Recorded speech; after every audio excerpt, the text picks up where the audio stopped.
Assalamualaikum warahmatullahi wabarakatuh. Perkenalkan, kami dari kelompok 4 mata kuliah Komunikasi Digital Prodi Perpustakaan Digital akan mempresentasikan tentang cara pengkabelan LAN. Berikut nama anggota kelompok kami. Kami akan mempresentasikan beberapa subtopik seperti pertama, pengertian kabel cross, kedua, penggunaan kabel cross, ketiga, pengertian RJ45, keempat, susunan warna kabel cross, kelima, cara crimping kabel, keenam, pengertian LAN tester, ketujuh, tes kabel, yang kedelapan, exam, 9, definisi static IP dan IP dinamik, 10. Fungsi dan perbedaan static IP dan IP dinamik. 11. Pengaturan IP sebelum saling ping dan tes ping melalui command. Ke-12. Cara akses web dengan berbagai kondisi yang terjadi dengan exam. Baik, di sini saya akan menjelaskan tentang pengertian kabel cross. Kabel cross adalah kabel yang memiliki susunan berbeda antara ujung satu dengan ujung yang lain. Kabel cross atau yang dikenal sebagai kabel crossover ini digunakan untuk menghubungkan dua perangkat elektronik serupa. Contohnya, komputer dengan komputer dan laptop dengan laptop. Kabel cross merupakan jenis kabel yang digunakan untuk menghubungkan suatu perangkat dengan jaringan secara peer-to-peer atau point-to-point.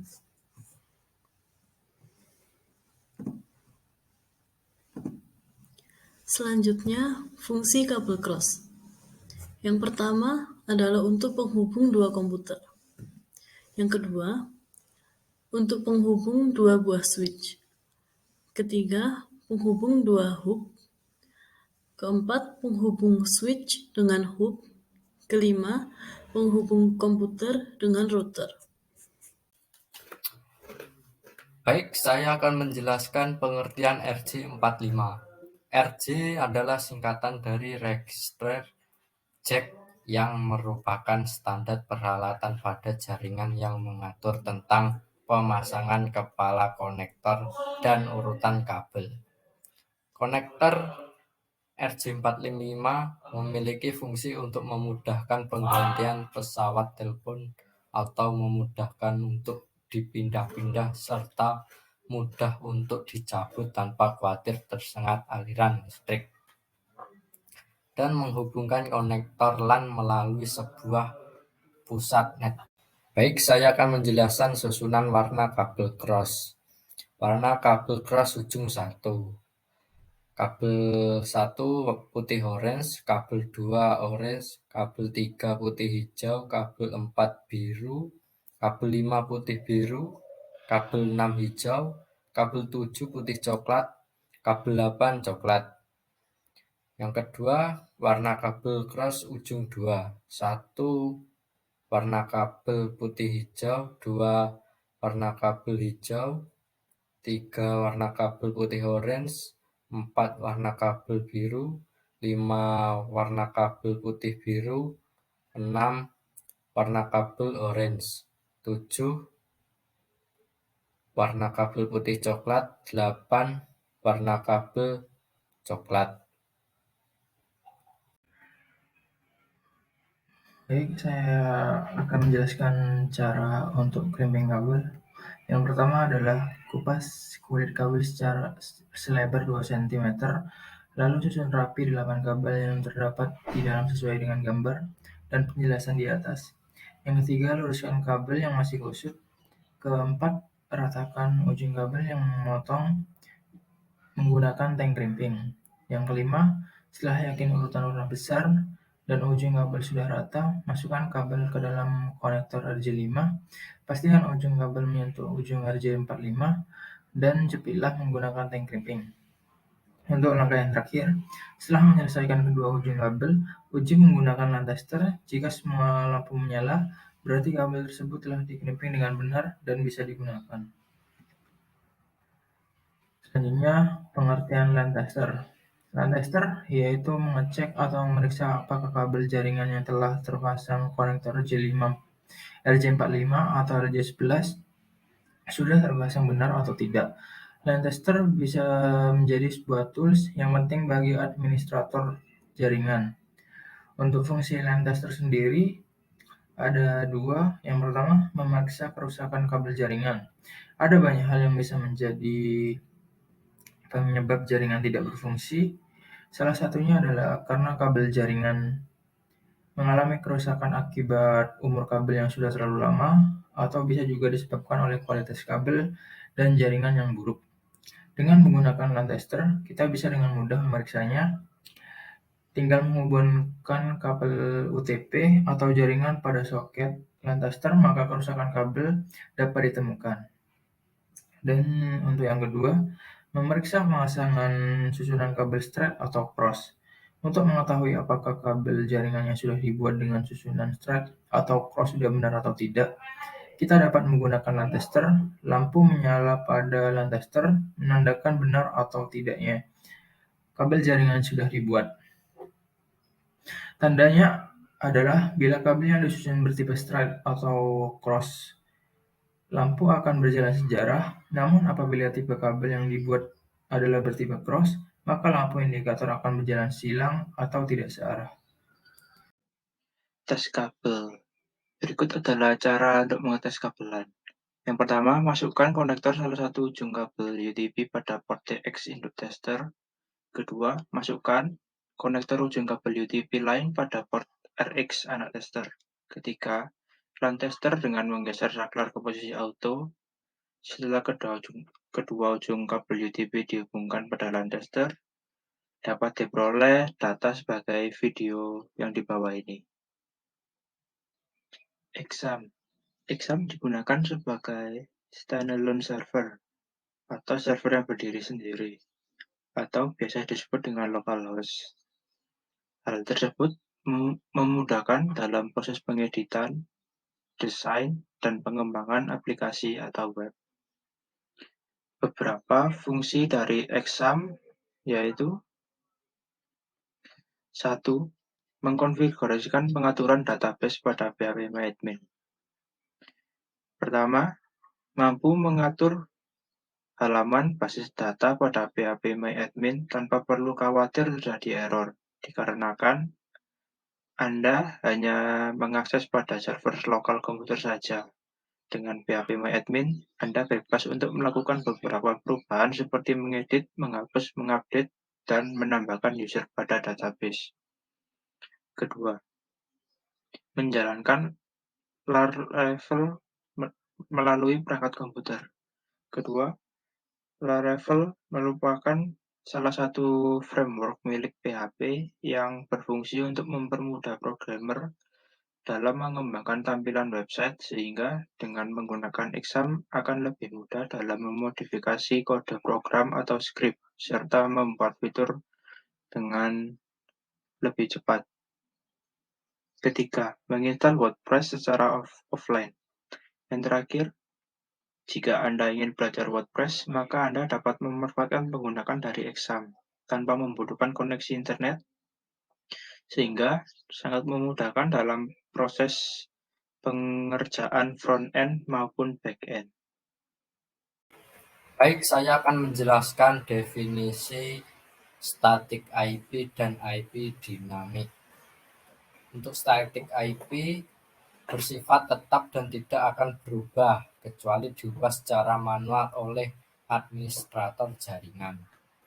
IP model statis tidak akan berubah meskipun setiap kali pengguna terhubung ke jaringan atau mengirim pesan. Biasanya ditugaskan ke server surat, dan lain-lain. Untuk IP dinamis biasanya dikonfigurasikan pada perangkat yang menggunakan protokol DHCP dan sering memperoleh perubahan.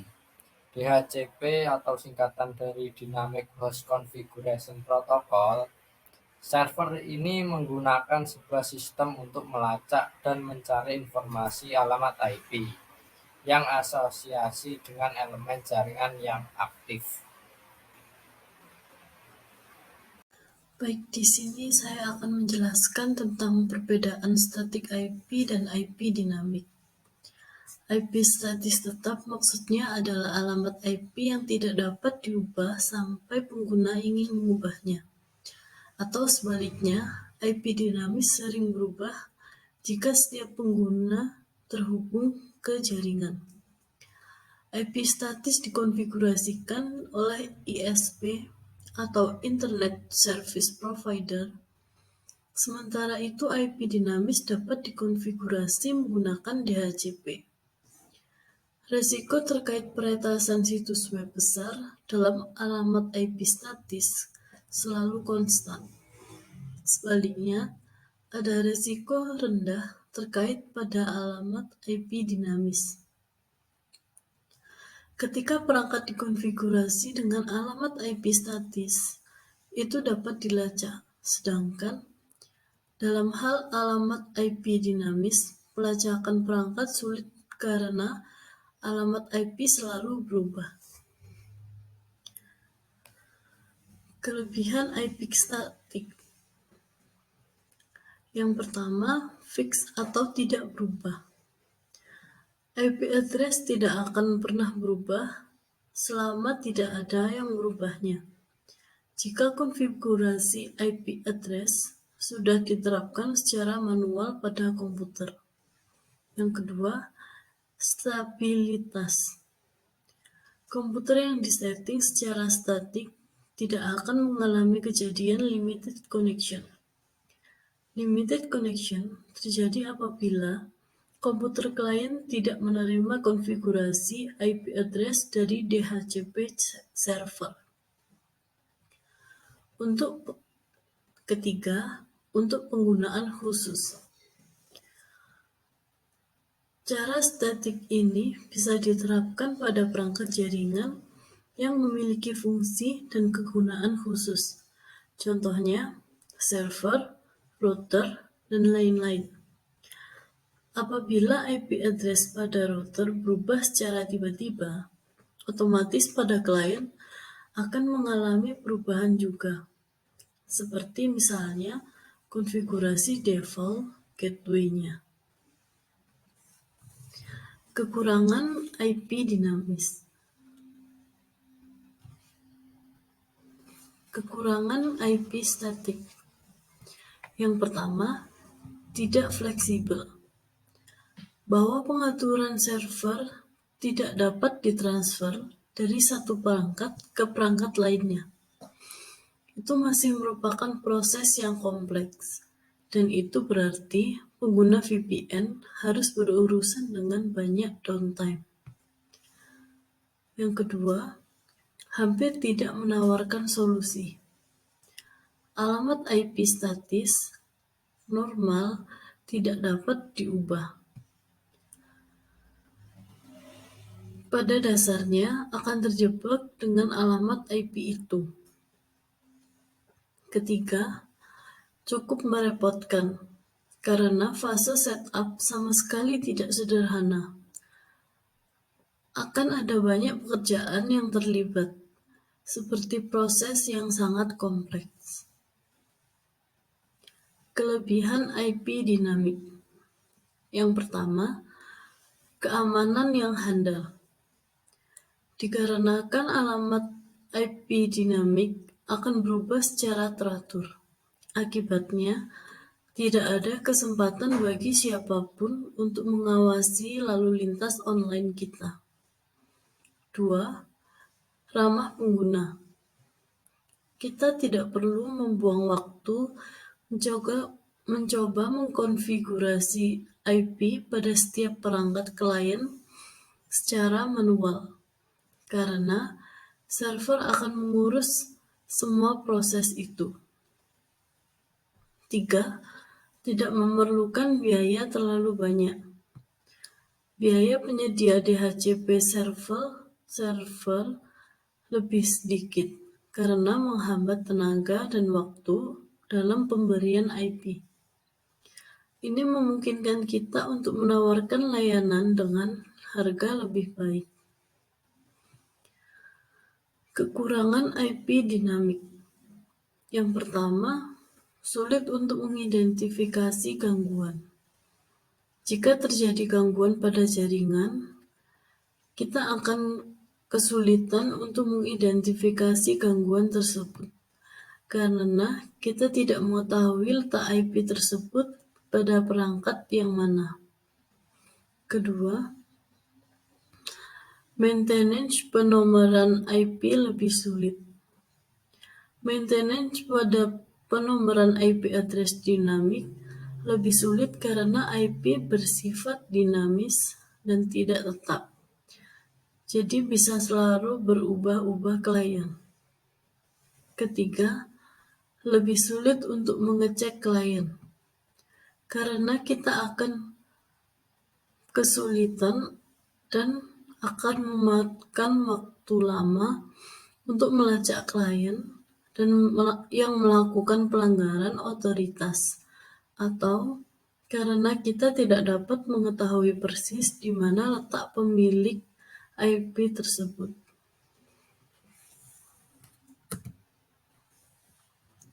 Selanjutnya, pengaturan IP sebelum saling ping dan tes ping melalui CMD. Langkah awal pengaturan IP, buka kontrol panel, lalu klik Network and Sharing Center. Lanjut ke laman berikutnya, klik Network and Sharing Center, pilih jaringan Wi-Fi yang terhubung, lalu buka Properties, kemudian tekan IPv4, ubah ke Use Following, dan masukkan IP address, subnet mask, dan default gateway. Kemudian, buka command prompt, ketik ping 192.168.1.1. Begitupun sebaliknya pada laptop yang pertama.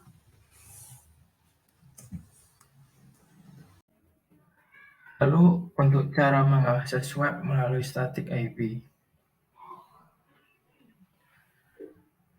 Cara mengakses web melalui static IP ada beberapa langkah. Yang pertama, yang harus dilakukan adalah menginstal SAM pada kedua laptop. Setelah terinstall, kita membuka folder SAM tersebut, lalu mencari dan buka folder htdocs. Yang keempat, setelah itu buat coding pada notepad yang berisi seperti ada yang di bawah gambar laptop 1 dan laptop 2. Setelah itu, simpan file pada folder yang telah dibuat dan simpan file nama laptop 1 HTML atau laptop HTML tanpa spasi. Lalu, ubah tipe file yang akan di-save menjadi all files. Kemudian buka file yang telah disimpan dan ubah nama menjadi index. Kemudian untuk mengecek, bisa dibuka file index tersebut. Jika berhasil akan menampilkan kalimat selamat datang di laptop 1 atau selamat datang di laptop 2. Setelah itu, pasang kabelan pada kedua laptop, lalu bukalah control panel dan masuk ke bagian network dan internet. Setelah masuk, pencet lagi bagian network dan sharing.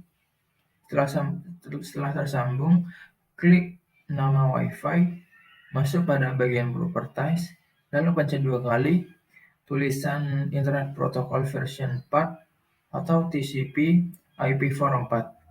Setelah masuk, ubah dari use the following IP address ke IP address automatically, lalu pencet OK. Setelah itu, pencet Change Adapter Setting, klik kanan pada tulisan Wi-Fi, pilih Disable untuk memutuskan jaringan. Setelah terputus, klik kanan pada Ethernet dan pilih status. Kemudian masuk pada bagian Properties, lalu pencet 2 kali pada tulisan Internet Protocol version 4 TCP IPv4.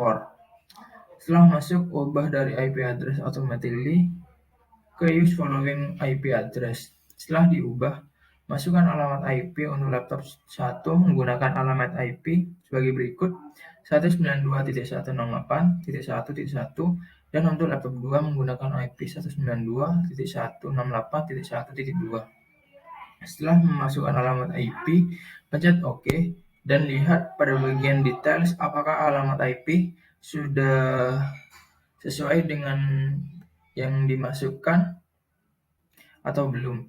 Jika sudah, buka SAM Control Panel, kemudian Start atau mulai pada bagian Apache. Setelah di Start, kemudian buka Chrome dan mengetikkan 192.168.1.2 atau pada laptop 2. Untuk laptop 1 dan untuk laptop 2 mengetikkan 192.168.1.1 laptop 1. Jika berhasil, maka di laptop 1 akan muncul selamat datang dan di laptop 2 juga akan muncul kalimat selamat datang.